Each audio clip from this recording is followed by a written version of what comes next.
Já vás moc rád vítám u mýho druhého videjka, jak se dát do PSPčka Harry Potter Years na 4. Tak tady napíšeme PS. Prostě se zapneme nějaký prohlížeč, napíšeme PSP maniac.web.cz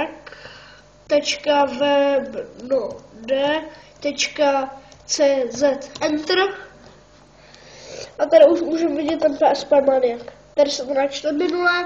Jsem hledal toho Harryho Pottera tak dlouho, že jsem to tady ve vyhledávání nenašel, takže já si to radši najdu tady, ono to trvá i docela dlouho, ale najdu to, já to střihnu. Čau lidi, jsem zpět a tady už můžete vidět, že tady mám toho Harryho Pottera. Tak, tohle vám dám do popisku videa, to je ulož to, tam kde si to stáhnete, tak prostě si to stáhnete, tady napíšete ten kód. Já už to stáhný mám. Jo a tam vlastně ten PSP Maniac, to vám dám taky do popisku videa. Tak, dám to na lištu. Tady mám toho Harryho Pottera stáhlýho, takhle to bude vypadat. V CSU to musí být, máte to tam na uložtě. Dám to vlastně ještě do popisku videa.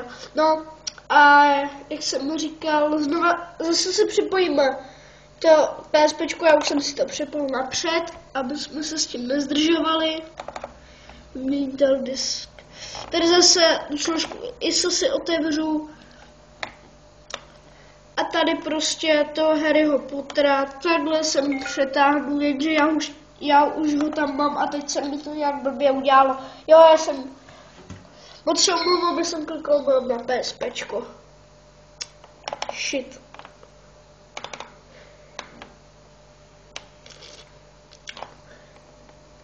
Tady zase se to takhle přetáhne, jenže já už to tam mám, já to dělat nebudu. Dívejte, tady to mám. Lego Harry Potter Years 1.4. No a teď vám můžu ukázat, jak to bude fungovat.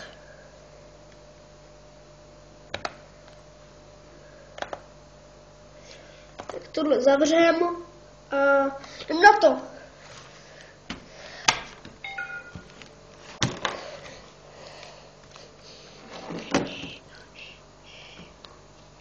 Ještě blbý sluníčko.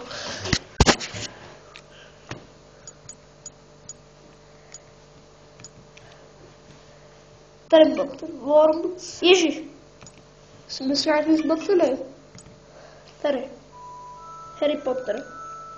Ale normálně to funguje, stačí jen dát buď tady křížek, nebo start.